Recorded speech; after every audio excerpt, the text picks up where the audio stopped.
այսինքն բանակի հզորացում, սպառազինություն, Արցախի հարցի վերջնական լուծում եւ հենց ինքնին ես եմ հայամետ։ Իր սահմանները ոչ թե կլինեն Հյուսիսային Կովկասի լեռներում, այլ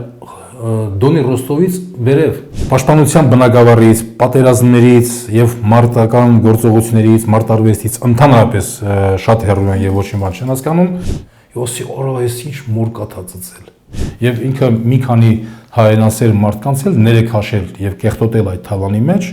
Բարև ձեզ հարգելի հետևորդներ, մեր զրուցակիցը ազատամարտիկ Վահան Բադասյանն է։ Պարոն Բադասյան, օրերս տեղի ունեցավ Լավրով-Միրզոյան, Լավրով-Փաշինյան եւ Լավրով-Խաչատուրյան հանդիպումները։ Կխնդրեմ ձեր մեկնաբանությունը նշել, ինչ մեսիջ ուներ Լավրովի այցը Հայաստան եւ ինչ քաղաքական զարգացումների սպասել։ Սակայն գլխից ասեմ, ես քաղաքական գործիչ չեմ, ես պարզապես գիտակից եւ մտահոգ քաղաքացի եմ, սկսած 94 թվականից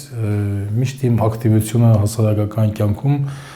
բխել է նրանից, որ ես ցանկացել եմ անվտանգ եւ հզոր տեսնել Հայաստանը, որի համար պայքարել եմ, որի համար ես իրավունք ունեմ, ասիկան այդ իմ համեստ ներդրում ունեմ այդ ամենի մեջ եւ ես դրանով զբաղվել եմ եւ պարզապես իմ վերլուծությունը կարող է պրոֆեսիոնալ քաղաքական չլինի, բայց զուտ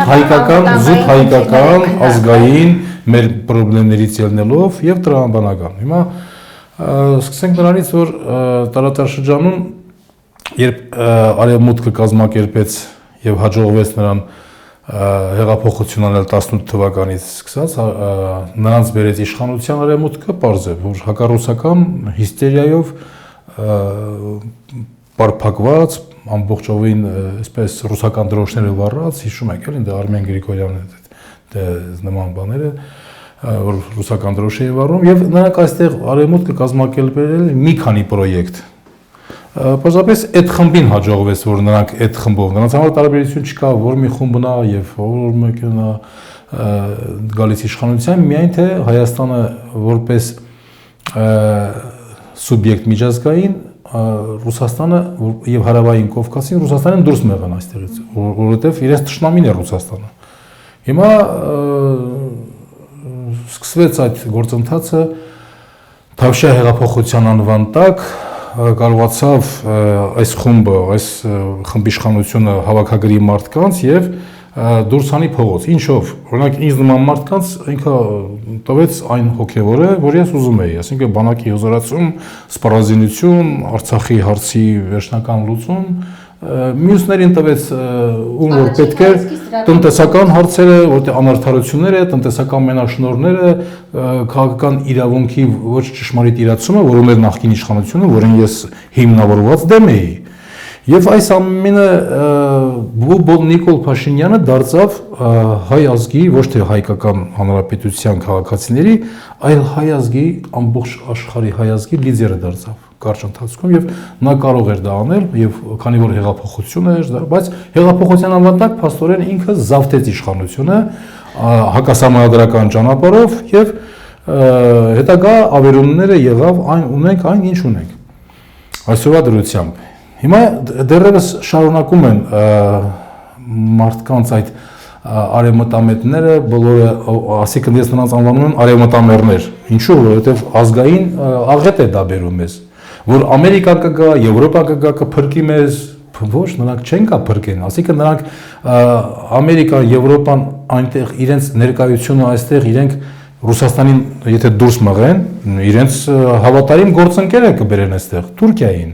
ՆԱՏՕ-ի անդամ երկիր է, Թուրքիան կարողանում է ՆԱՏՕ-ի երկիր լինելով, ՆԱՏՕ-ի անդամ լինելով, ինքը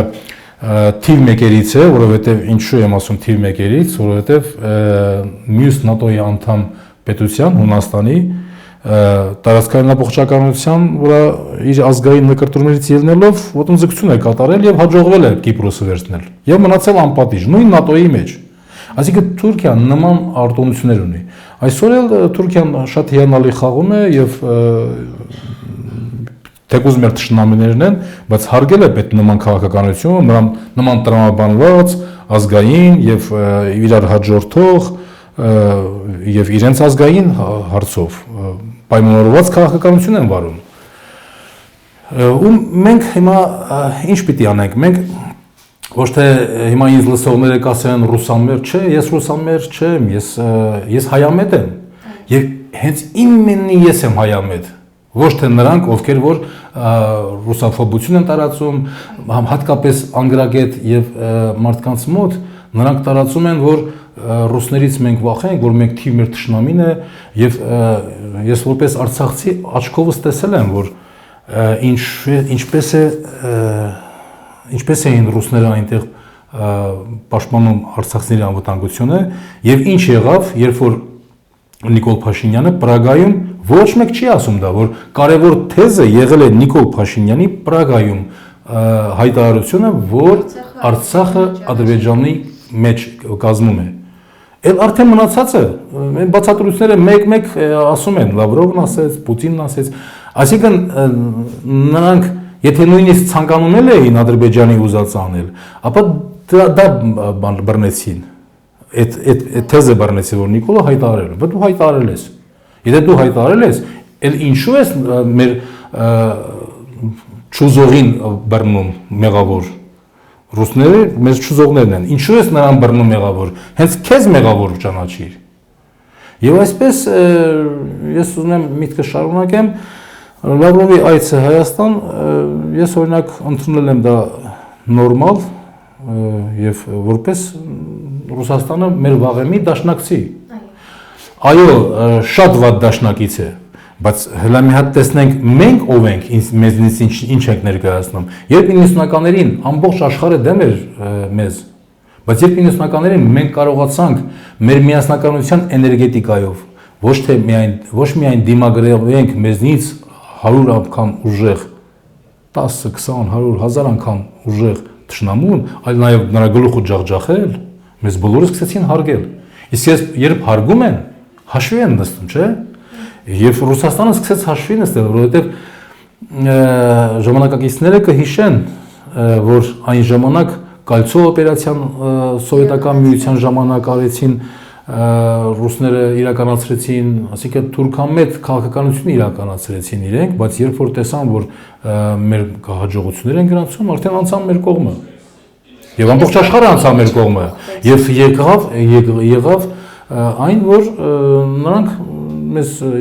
զենք մատակարարեցին եւ ամեն ինչ մատակարարեցին, ճիշտ է, մի քիչ հին զենքեր էին, բայց բավարար էր մեզ այն ժամանակ։ Եվ այսպես իսկ շարունակեմ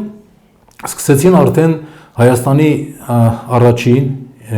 երկրորդ եւ երրորդ նախագահները մեկը մյուսի հետևից ապազգային քաղաքականություն վարել բոլոր ասպարեզներում։ Հատկապես հանձինս պաշտպանության բնագավառում, բանակի ձևավորման բնագավառում, կրթության, գիտության, տնտեսական մենոշնորհների առաջացման մեջ իրենք արեցին վատագույնը, սակայն արտաքին շղար շպահում էին։ Առաջին, երկրորդ, երրորդ նախագահները արտաքին շղար շպահում էին, այսինքն հակազգային դիրք չէին բռնում այս բաներով, բայց ապազգային քաղաքականություն վարելով ներքին այնպիսի քաղաքականություն են վարել, որ մի օրում չեն ծնվել, որ ծնվել են Նիկոլն ու Նիկոլանմաները, որտեղից այսքան հակապետական, հակազգային մարդիկ։ Հենց գրանտակերները մտան Հայաստան, ամեն մեկը, այսինքն Հայաստանը դարձավ այսպես չարչի բազար, ով ցանկանա իր բաժինը վերցնի, ով շատ այնքան, ով ինչքան փող կարա դնի, այնքան, այսինքն դա արեցին եւ մեզ հասցրեցին վերջապես այսօրվան հասցրեցին։ Եվ ես սա ասում եմ հիմնավորված եւ փաստերով։ Այսինքն եթե որևէ մեկը հանդգնի, ես կարող եմ դա ասել։ Եվ այսօր արդեն Ռուսաստանը մեզ նայում է որպես այսպես այսինքն ոչ մեկ, բոլորն են այդպես նայում, որպես հետընկած բան եւ Ռուսաստանը իր շահերն է պաշտպանում։ Տեսնում է, որ հայ ժողովուրդը համաձայն է, որ Արցախը Ադրբեջանը եւ վերջ, եթե համաձայն չլինի, պիտի ընդվզի, չէ, դուրս պիտի գա։ Եթե համաձայն է, ապա ինքը արդեն իր շահերն է, որովհետեւ պիտի հետաբնի, որովհետեւ եթե ինքը այստեղից դուրս մղվի, իր սահմանները ոչ թե կլինեն Հյուսիսային Կովկասի լեռներում, այլ Դոնի Ռոստովից վերև, որովհետև նաև Թուրանի ծրագիր կա, եւ այդտեղի ժողովուրդներից ադգեյցները նրանք հատկապես ամբողջ չեչենները նրանք արդեն ուրիշ դիրք կբռնեն։ Եվ Թուրքիան այդ տարածքի վրա նույնպես նկարտումներ ունի, որովհետև բարձր երևում է, որ ինքը թուրանական մեծ պետություն է ուզում կառուցի։ Եվ այս խաղաղությունը Էրդողանը մի առիթով վերջերս ասել է, որ պետք է մենք հայերին խաբենք, քանի իրենք Ադրբեջանը հասել է նրան, որ խաղաղության պայմանագիր պետք է կնքվի, մենք պետք է հայերին խաբենք եւ նրանց թողնենք զինեն, մենք հետագայում այդ բոլոր զինապահեսները վերցնենք եւ արևմտյան Ադրբեջանի անվան տակ մենք պետք է խաղաղության ստեղծվի, նրանց համար պայմաններ ստեղծվի վերադարձի համար, նկատի ունեմ փախստականներին, այսպես կոչված վերադարձի համար եւ սա է, իսկ Նիկոլն էլ ասում է, եթե Սահմանադրությունը ես կուղարկեմ սահմանադրության փոփոխում, եթե սահմանադրական դատարանը մերժի, ապա ես դա անպայման կփոխեմ սահմանադրակության այդ կետը, քանի որ խաղաղությունը հազիվ ընկել է մեր ձեռը, մենք խաղաղություն վերցնենք, իսկ խաղաղությունը դա աստված եւ փորձված բան է, խաղաղությունը չեն մուրում։ Խաղաղությունը պետք է դու ուժեղ լինես, որպեսզի հաստատվի, որպեսզի հարևանները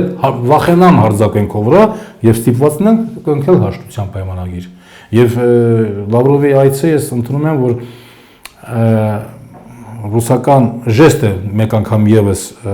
ռուսների կողմից, որ խելքները գլուխները հավաքեք եւ մի կողմ դրեք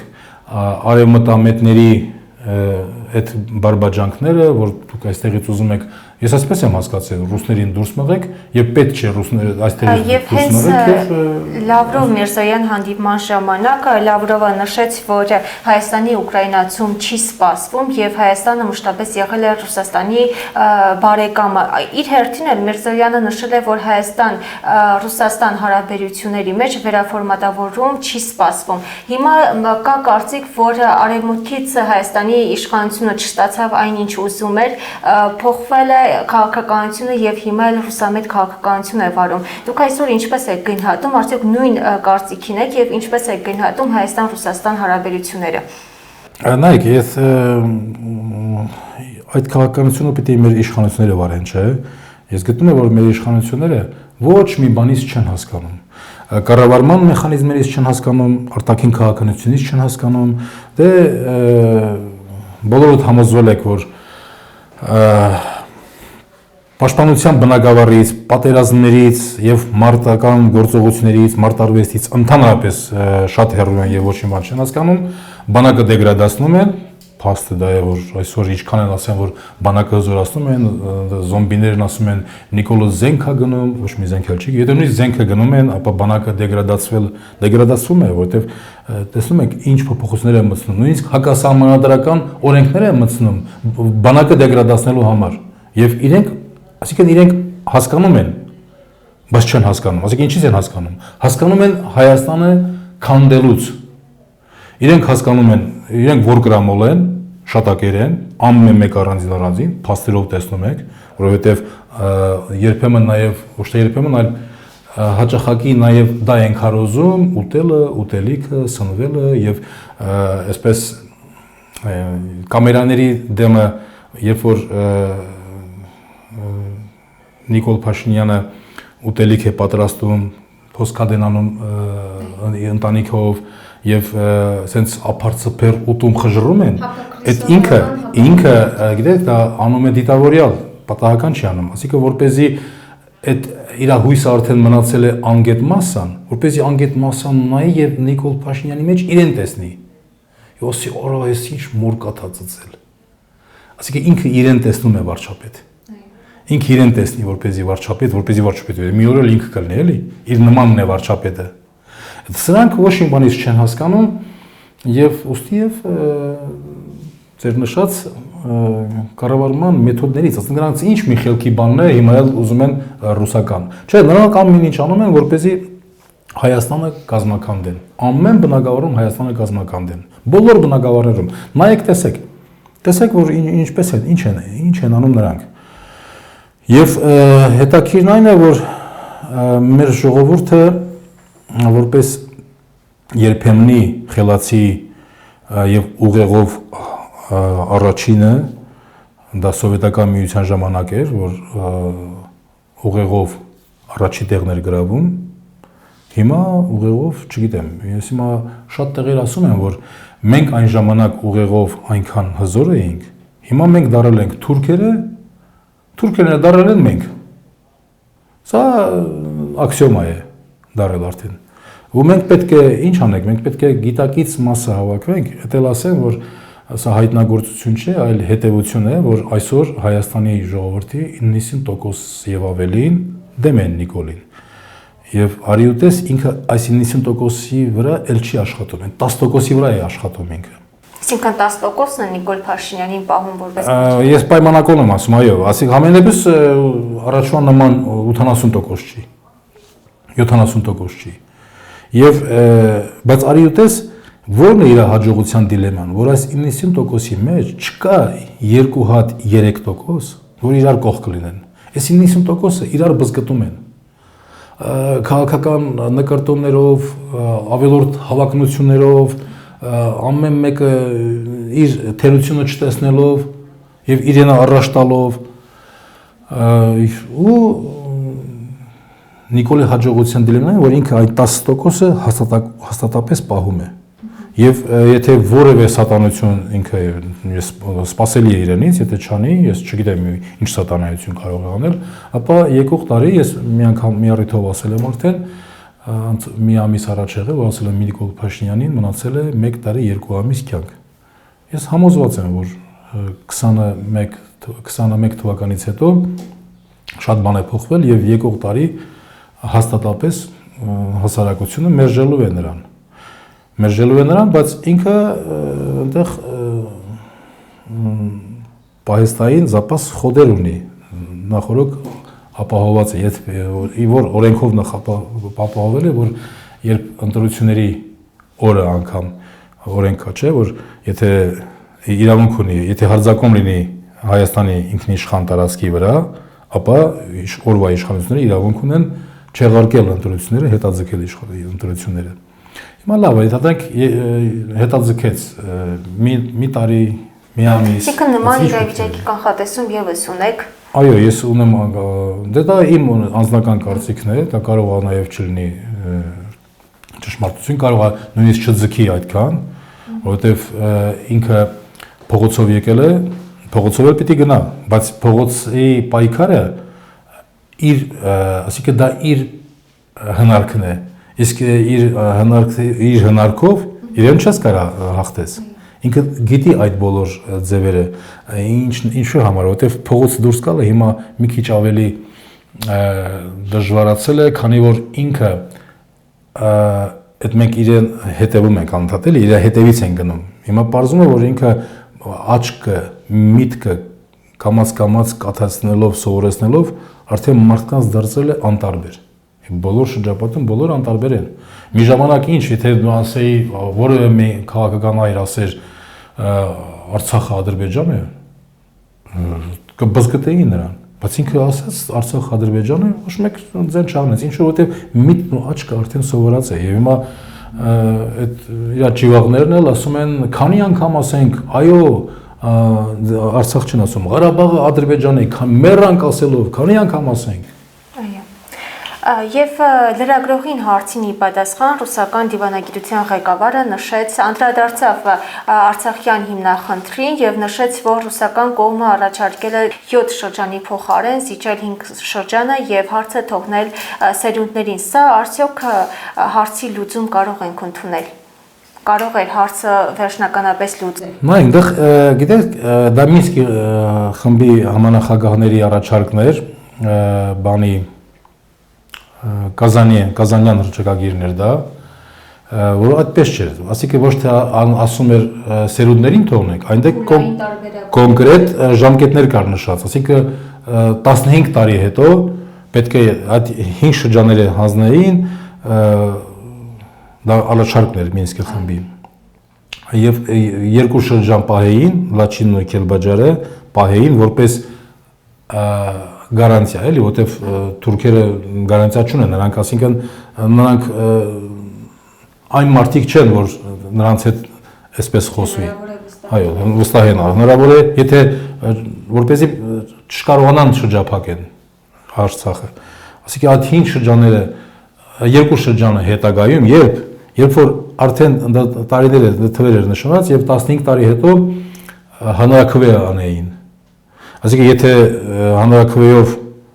բայց հանրաքվե պիտի լիներ այն տոկոսային հարաբերության բնակչության, ինչպիսին եղել է կոնֆլիկտի սկզբին, այսինքն Արցախի հայությունը եղել է, հայերը Արցախում եղել են 78%, ադրբեջանցիները 22%։ Այս տոկոսային հարաբերությամբ պետք է լիներ 15 տարվա հետո հանրաքվեն։ Եվ հանրաքվեում դրվելու էր երկու հարց, կարծեմ, թե 3։ Ադրբեջանի կազմում, Հայաստանի կազմում, թե անկախ։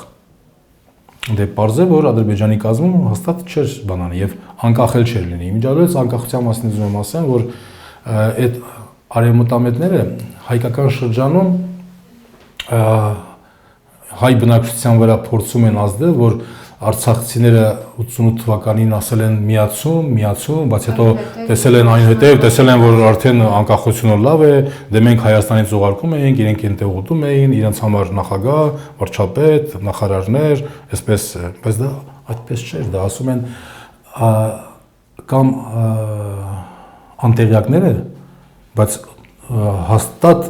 կազմակերպիչները 100%-ով գիտեն, որ դա այդպես չի։ Այսինքն ես առիթից օգտվելով ուզում եմ դա բացատրեմ ինչպես է եղել։ Երբ որ 89 թվականին եղել է Լեռնային Ղարաբաղի ինքնավար մարզային սովետի падգամավորների խորհրդի որոշումն է եղել, որոշման համաձայն որոշում են կայացվել Արցախը միանալ Հայաստանին։ Հայաստանի Գերագույն խորհուրդը որպես բարձրագույն մարմին ընդունել է դա եւ ստորագրվել է հռչակագիր միացման, բայց չէ որ սովետական միության սահմանադրության համաձայն դա պետք է հաստատեր ՍՍՀ Գերագույն սովետը, որը չի հաստատել։ Այսինքն Ադրբեջանը միջազգային իրավունքով մնացել է Ադրբեջանի կազմում։ Հիմա երբ որ 91 թվականին արդեն սովետական միությունը փլուզվելու վրա էր, սովետական միության Գերագույն խորհուրդը փոփոխություն մտցրեց սահմանադրության մեջ այն հոդվածում, որտեղ ասվում էր, որ 15 միութենական հանրապետությունները իրավունք ունեն հանրաքվեով անկախանալ։ Նրանք ավելացրեցին նաև այդ 15 միութենական հանրապետությունների ցանկում օրենքով սահմանադրության մեջ ավելացրեցին նաև 16 ինքնավար հանրապետություն, 19 ինքնավար մարզ եւ չեմ հիշում քանի ինքնավար օկրուգ եւ ինքնավար հանրապետություններ ասեցի։ Այսինքն այդ միավորներին էլ հնարավորություն տվեցին եւս հանրաքվեով անկախանալ։ Հիմա որ առաջիներից մեկը մենք օգտվեցինք, Արցախ հայությունը օգտվեց եւ շարժման ակտիվիստները անմիջապես ամեն շրջանում կազմակերպեցին դա։ Ես ինչու եմ դա ասում, այդ շարժումը դե ֆակտո կոորդինացվում էր Հադրութում։ Իմ ավագ ընկերները Մկրտչյան Արտուրը, Էմիլ Աբրամյանը, Գրիշա Հայրապետյանը, այս մարդկանց անունները հիմա մոռացվել են եւ միայն արծացվում է Սերժ Սարգսյանի եւ Ռոբերտ Քոչարյանի անունները։ Ես չեմ ոչինչ չունեմ ասելու նրանց մասին, նրանք էլ եւս ակտիվ էին, բայց հիմնական կազմակերպիչները չէին։ Ու կազմակերպեցին այդ օգտվելով այդ համադրության այդ կետից կազմակերպեցին եւ սեպտեմբերի 2-ին 91 թվականի կազմակերպեցին հանրաքվե։ Եվ հանրաքվեում իրավունք էր տրված նաեւ ադրբեջանցիներին նույնպես մասնակցել, որը չմասնակցեցին, չօգտվեցին, իրենց գործն է, բայց հայկական բնակչության 99.9%-ը ուրեմն կողմ քվեարկեց անկախությանը։ Հիմա Հայաստանում արևմտամերները ասում են, բա դուք կողմ եք քվեարկել Հայաստանից անկախանալը, չէ, Հայաստանից անկախանությանը չեն, սովետական միությունից անկախանալը։ Այսինքն այսպես ստացվեց Ադրբեջանի կազմից դուրս գալը Արցախին եւ այսպիսով ստեղծվեց յուրախություն բոլորիս, ստեղծվեց հայկական երկրորդ պետությունը, որը պիտի ծափահարենք եւ օժնենք, որը ժամանակակիցները արեցին։ Հետագայում հիմա ես մի քիչ էլ ինձ գովամ, որ հետագայում երբ որ ես ստեղծել էի 18 թվականին իմ համախոհների հետ նույն Հադրութի կորիզը հադրութիներն էին, Միացյալ Հայաստան կուսակցությունը, որտեղ ես նախագահի տեխնացու որպես ես հանդես էի գալիս եւ որ բավական է արդեն պետք է Արցախը միանցվի Հայաստանին։ Հիմա ինձ հարցնում են, դու ինչու ես ուզում մասնակցել նախագահական ընտրություններին, երբ որ գտնում ես, որ Արցախը պետք է, ասիկը պետք է մարզ լինի։ Որովհետև հայկական երկրորդ պետությունն է սա, նրա նախագահական եւ պատգամավորական ընտրություններին ուզում եմ մասնակցեմ, որպեսզի ըստ մեր ծրագրի 23 թվականից սահուն կերպով արդեն միանա Հայաստանի հետ։ Հիմա սա է հարցը, որ ես ուզում եմ պարզաբանեմ պարզապես քո սերնդակիցներին եւ մեր երիտասարդ սերնդակիցներին, որ չսնվեն միայն այդ թեզերով, որ արցախցիները ուզեցել են անկախություն ձեռք բերեն, Հայաստանից անկախություն ձեռք բերեն եւ այլն, էլի, այսպես այս արճակատման եւ տարանջատման ու ճեղքման հարցը որպեսզի չլինի, որովհետեւ միասնականության էներգետիկան ես շատ սիրում եմ, քանի որ տեսել եմ դա ինչ է, դա շատ հզոր ուժ է, դա սպառազինությունից եւ հզոր բանակ ունենալուց ավելի մեծ բան է, որտեղ այս միասնականության էներգետիկան պիտի ծնի բանակը հզոր, տնտեսությունը, պատրաստականությունը մարդկանց, հոգեբանորեն հավասարակշռությունը, կամքի ուժը, այո, ամեն ինչ։ Պարոն Բադասյան, ձեր պատասխանից այսպիսի մի միտք ծնվեց այն հանգամանքը, որ Ադրբեջանը Խորհրդային Միությունից անջատվեց առանց Արցախի եւ անկախությունը ձեռք բերեց առանց Արցախի, հա, այս հանգամանքը մեր դիվանագիտությամբ մենք չենք կարող օգտագործել իշա Հայաստանի։ Մենք կարող ենք շատ բան կարող ենք անել, միայն թե Հայաստանը անկախության ստեղծելուց հետո ի վեր Հայաստանում մենք չենք ունեցել հայնասեր, ասես ջիգարով, հոգով, սրտով հայնասեր իշխանություն չենք ունեցել։ Մենք պարզապես ունեցել ենք ղեկավարներ, ովքեր որ իրենց գործունեությունը պլյուս մինուսով եղել է այսպես, բայց ոչ մեկ այդ ղեկավարներից ես կառանձնացնեմ 3-ը 1, այս վերջինը 1։ Այդ 3 ղեկավարներից նրանք, գիտեք, ես մի անգամ ասել եմ արդեն, նրանք չեն եղել առաջնորդներ, նրանք եղել են ղեկավարներ եւ իրենց, որ առաջնահերթությունը տվել են պետության զարգացման, իրենց նեղ շրջապատի մարդկանց առաջի հերթին։ Նրանց բարօրությունը, նրանց ապահովությունը, այսինքն ոչ պետականամետ, իսկ նրանք չեն դրսևորել առաջնորդի եւ ասենք մտահոգի առաջնորդի հայրանվիրումի այդ ջիղը չեն ունեցել։ Եթե ունեցել են, չեն կարողացել իրացնել համայն դեպս։ Այլ հարց է, որ այնքան տաղանդավոր է եղել առաջին նախագահը օրինակ էլ, որ ինքը սովետական միության հզոր պոտենցիալը, արդյունաբերական հզոր պոտենցիալը 1.5 տարում վերացրել է։ 1.5 տարում վերացրել է եւ փոշիացրել է ամբողջովին եւ միայն ինքը չէ, որ բազմաթիվ գործարաններ են եղել Հայաստանում եւ ով որ գործարանի տերը այդ պահին եղել է, տնօրենը, դիրեկտորները այդ ժամանակ եղել է, նա էլ փոշիացրել, այսինքն ինքը այդ թալանը տարածել է, որպեսզի մարդիկ տարածվի թալանը եւ թալանը տարածվի։ Եվ ինքը մի քանի հայրենասեր մարդկանց էլ ներեքաշել եւ կեղտոտել այդ թալանի մեջ եւ ու փչացրել եւ այնպիսի հայրենասեր մարդկանց ես հիմա անունները կտամ ինչպիսի Վազգեն Սարգսյանն է Վազգեն Սարգսյանը ինքը լինելով հայրենասեր չեմ ծանոթ չեմ բայց լսելով մարդկանց ժամանակակիցներին եւ հանձնական ընկերներին ինքը չափից դուրս հայրենասեր մարդ է եղել բայց կարողացել է իրեն էլ կեղտոտեն Լևոնը որպեսզի Վազգենը որպես հեղինակություն ինքը ընդունակություն ուներ, տենց ասում եմ, որ արագ իր շուրջն էր հավաքում մարդկանց եւ ասիկա ինքը այդ խարիզմա ուներ։ Բայց իրեն փչացրեց եւ օգտագործեց ու որպեսզի փոշիանա բանը եւ իր նպատակը որն է եղել ես չգիտեմ, համենայնպես Հայաստանի հզորացումը չի եղել, չնայած իր ժամանակը եղել Արցախի ազատագրումը ինքը հիմա գլուխ է գովում բանը, բայց ինքը դա իր ցանկությունը չէր, դա ազգի ժողովրդի ցանկությունն էր։ Դա իր մոտ գտնվող, իր շուրջը կանգնած մարդկանց հայրենասիրական ձգտումը եւ մղումն էր։ Եվ այն ժամանակ ես հիշում եմ, որ որևէ շանս որևէ մեկը չուներ մեզ հետ պահելու, որ մենք պարտվեինք։ Մենք որևէ շանս չունեինք պարտվելու։ Անպայման պետք է մենք հաղթեինք։ Ու հաղթեցինք այն ժամանակ։ Իսկ հիմա մենք այս պատերազմում ես անձամբ վերջին 20 թվին մասնակցել եմ, ուղղությունով ամեն ինչ գիտեմ, մենք ամեն ինչ այս իշխանությունները ամեն ինչ արել են փայլուն ձևով իրենք եւ հնարամտությամբ կազմակերպել են անկազմակերպվածություն։ Քաոս,